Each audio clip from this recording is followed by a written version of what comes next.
mga idol, dito patakbo na tayo pa Lawag City, Ilocos Norte. At yun ang ating unang checkpoint. Ang susunod ay ang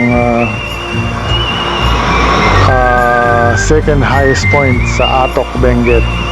So unahin lang muna natin ang Lawag, picture sa Lawag para sa ating passport. Ayan, so go na tayo. So update ko kayo mamaya. Ang oras nga pala natin ngayon ay 8 o'clock and 10 minutes in the morning. So ngayon ay May 10, 2024. So ito yung ating second day ng ating Philippine Loop Adventure Tour. So andito tayo ngayon sa Patapat Viaduct. At napakaganda, napakahabang viaduct nito. Sayang lang at wala tayong drone. Pero kung may drone tayo, mas maganda yung drone shot. So sana sa susunod pagka nakarating ulit tayo dito, makabili na tayo ng drone. So update mga idol. At unahin lang muna natin ang pagpipicture sa Lawag, Ilocos Norte. So mga idol, see you.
Bigyan natin sila ng sticker.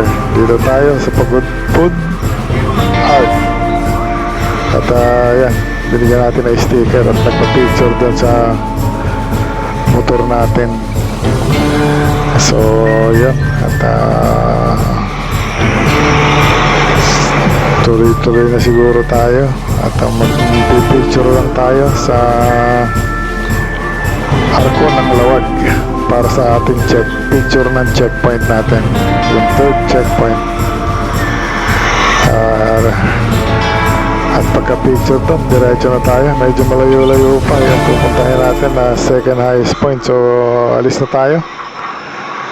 Ay, nagpaalam lang tayo sa kaibigan natin ng mga PNP officers na nakabantay dito sa Arko ng Pagudpud. So ayan, tuloy-tuloy lang ang biyahe. Medyo wala namang banta ng pag-ulan. So maganda ang panahon ngayon. Hindi kamukha noong biyahe nila Boy first time na talagang galit na galit sa kanila yung ulan. Shout out Boy first time, JM Motovlog. Yes, mga idol ko yan. So kung asaan man kayo at kayo nasa biyahe, mag-iingat kayo mga idol. Alright, sige, dire-diretso lang. Time check tayo, 8:37 in the morning mga idol. Yes, so mamaya update ko kayo pagka nasa Lawag na tayo. Sige.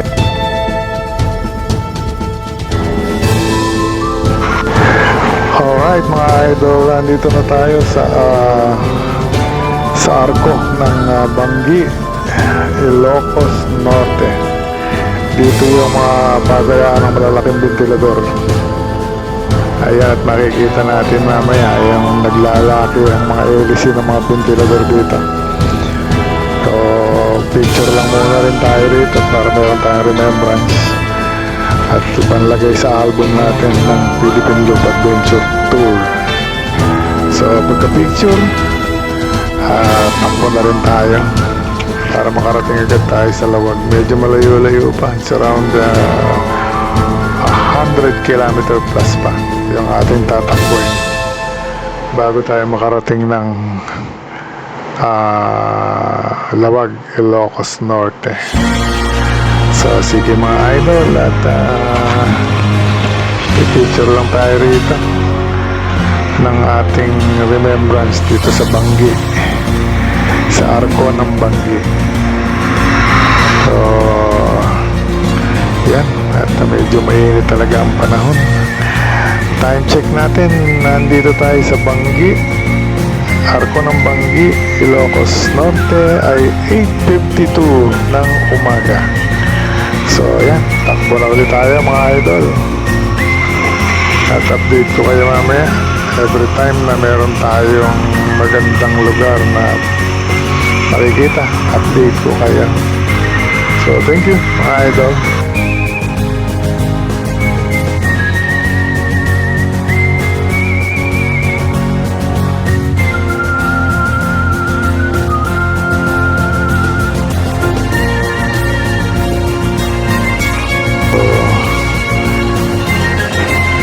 Ayan, at may nadaanan tayong konting maliit na portion ng dagat ay nawala rin agad, natakpan na ng mga bundok.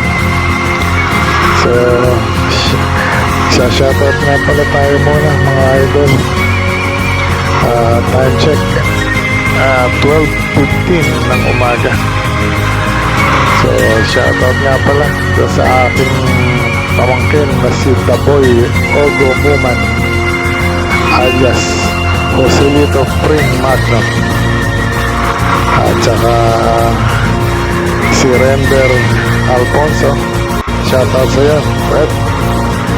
Yung aking paboritong apo, yung pinakapayat kong apo, si Renren Bison. So shoutout sa inyo. At dito pa rin ako sa biyahe. So malapit na tayo mga idol sa Lawag, Ilocos Norte. Pagdating natin doon, picture muna tayo para doon sa ating para sa ating checkpoint, yung yung hawak natin passport, at yun, requirements ng Philippine Loop Adventure Tour. So sige mga idol, update ko kayo. Time check 12:16 ng umaga. At may nadadaanan tayong magandang tulay dito. Hindi ko lang alam kung anong tulay ito. Ito yung tulay na yung dating may bakal na tulay dyan at pinangay ng baha. So yun, update tayo. Okay.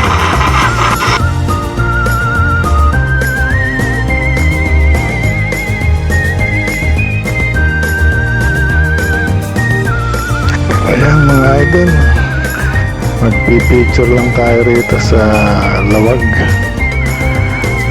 Ilocos Norte, para doon sa ating checkpoint. Picture tayo kasama ng ating passport at yung ating motor. So ayun, ang oras ay 12:15 in the morning. So picture muna tayo mga idol. 12:15 in the morning nung nakarating tayo ng Lawag, Ilocos Norte. So see you mga idol, mga dikong. Thank you. So tapos na tayo mag-picture mga idol, mga dikong. At andito, malapit na tayo sa papuntang second highest point. Pero malayo pa tayo sa highest point. At ang ating magiging daan ay yung madadaanan natin yung Skyline View Deck. Ang liko natin ay dito sa Santiago Banayoyo Road. So marami-rami tayong bundok ditong dadaanan. At medyo okay naman yung daan. Wala namang mga sira, pero napakarami daw rito. Ayon sa Google Map ay napakaraming twisties na kailangan mag-iingat tayo dahil di natin kabisado yung daan. First time nating madadaanan to, mga idol. So yun, medyo ingat-ingat lang, hindi natin kabisado yung daan. So update ulit mga idol. Ang oras ay 1:04 in the afternoon. Alright, so mamaya update ko kayo pagka nandun na tayo sa mga kabundukan. Sige mga idol, salamat.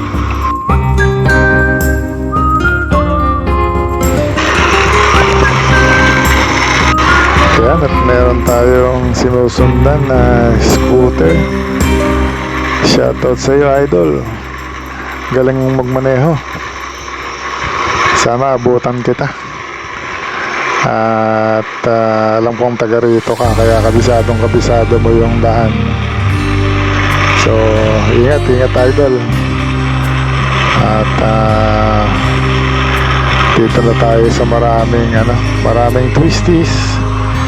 So susubukan kong habulin si idol kung aabutan natin. At mukhang hindi natin naabutan. Magaling siyang magmotor.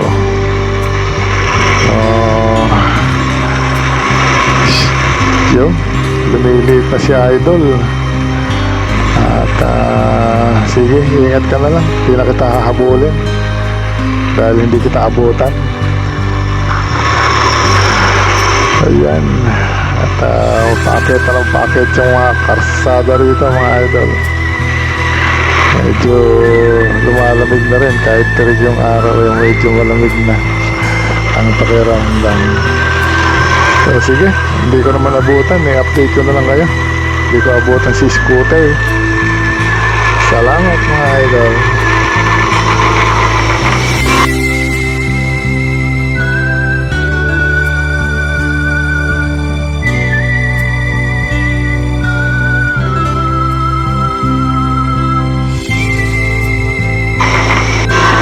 Yan mga idol, update.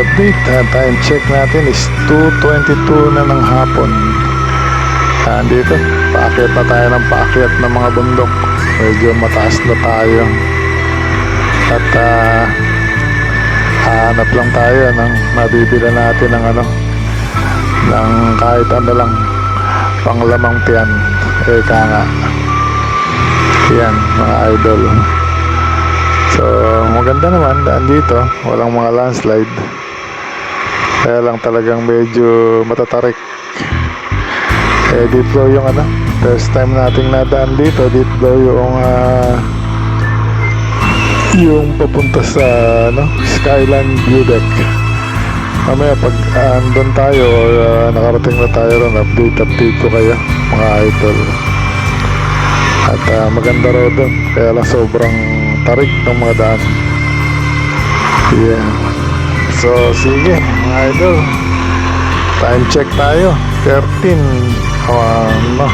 it's 2 o'clock and 23 minutes in the afternoon.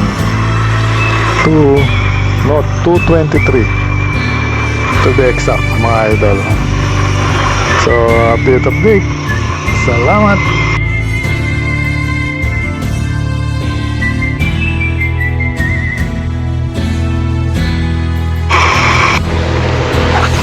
Ayan, at nakakita tayo ng tindahan sa gitna ng kabundukan. At bibili muna tayo ng makakain natin dito. Ayan, at meron pa silang sounds dito sa tindahan. Ayan, marami silang tinda, mga idol. Lahat ng klase ng iinumin. Ayan, mga sitserya, marami sila. So, bibili muna tayo, pampalipas gutom. Ayan, kuha tayo ng pineapple juice, isang distilled water, at saka yung masarap daw yung tinapay ni ate. So, matikman din natin yung tinapay ni ate. So, yan mga idol, tayo lang natin sukli at tayo bibiyahe na ulit. So, ayan, sige mga idol, update ko kayo. Time check 2:28 na ng hapon. So siguro mga alas 4 nasa second highest point na tayo dyan sa Atok Benguet. So hopefully walang ulan tayong madaanan. So mga idol, salamat ng marami at update ko kayo mamaya. Babu.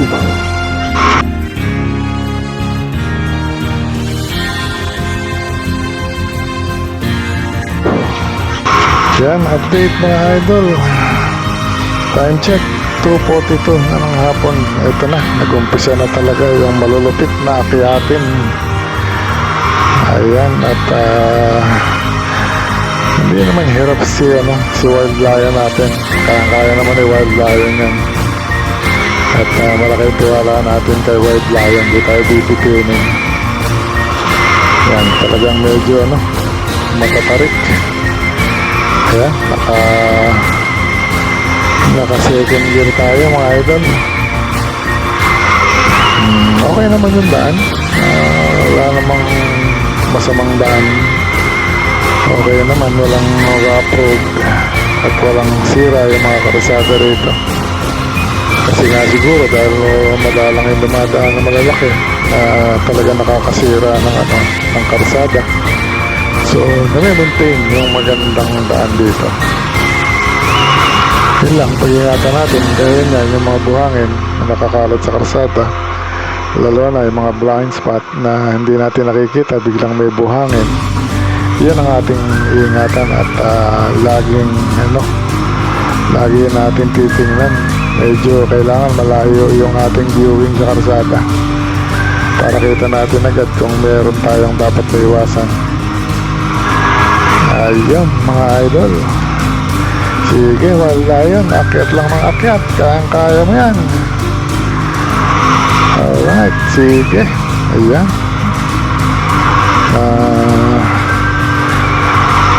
Update ko kayo mamaya mga idol at titirahin lang namin ni Wild Lion tong matatarik na daan dito at baka matira pa ng iba to. Sige, time check 13:44 to be exact, 2:00 and 44 minutes ng hapon. So sige mga idol, update ko kayo mamaya at talagang aakitin lang namin ang aakitin to. Thank you.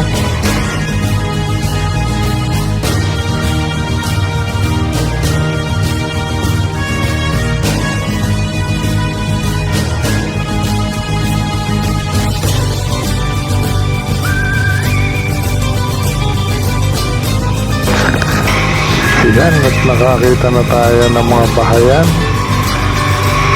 at patuloy pa rin yung mga akyatin dito. Yan, pababa naman tayo ngayon, pababa ng pababa, parang mga spaghetti paakyat ng paakyat tsaka spaghetti pababa ng pababa. So yan, dahan lang, wala yan at baka bigla ka makasagupa ng buhangin. So, ingat-ingat lang.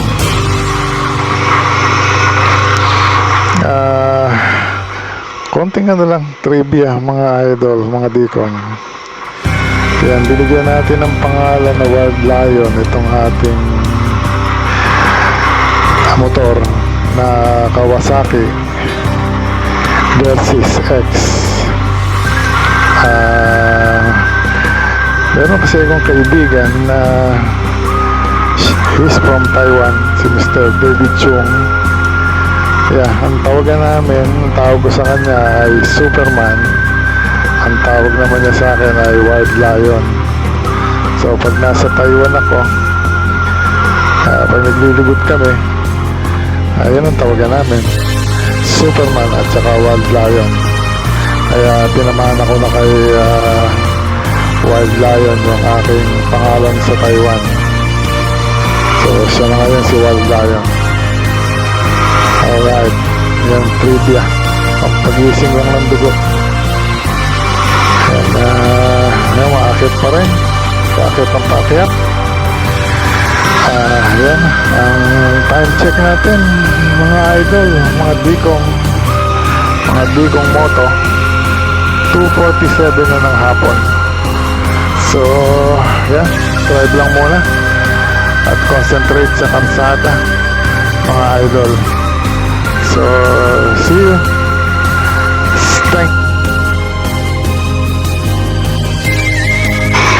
Yan mga idol, at ayon sa Google Map, malapit na tayo sa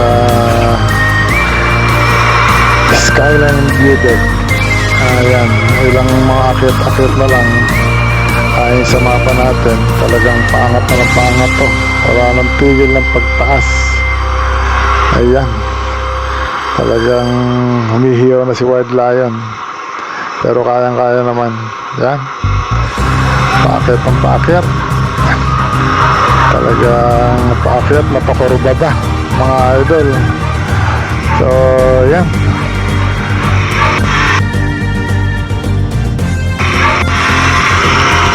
dito na tayo mga idol, malapit na tayo dito sa Skyline View Deck. Andito na tayo sa halos tuktok na. So patatanong natin,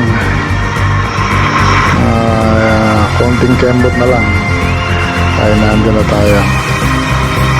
At papakita ko sa inyo kung gaano siya kataas, at magpipicture na rin tayo para may souvenir tayo dito. Ayan mga idol, at konti na lang, siguro mga ilang akyat na lang ito. Talaga namang napakataas na natin. At ito na nga, ang natatanong natin yung building ng Skyline View Deck. Yan, hinto muna tayo ng sandali dito at magpipicture lang tayo. Ayan mga idol, Skyline View Deck. Ayan, picture lang tayo sandali at biyahe na rin tayo papunta ng second highest point sa Atok, Benguet.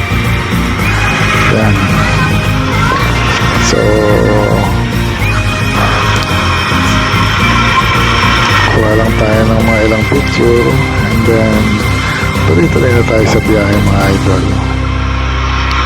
At parang hindi tayo gabihin, kasi ang plano pagkatapos natin sa checkpoint number 4, which is the highest point, the second highest point sa Atok, Benguet, ay sa Baguio na tayo matutulog. Doon na tayo magpapalipas ng gabi, at sa umaga pupunta na tayo ng Alaminos, Pangasinan, yung ating third checkpoint. So yan, at nakakuha na tayo ng mga picture. Time check mga idol, 2:53 ng hapon. Yan, tuloy-tuloy na tayo. Update ko kayo mamaya mga idol pagka malapit na tayo sa highest point. Sige mga idol, ingat.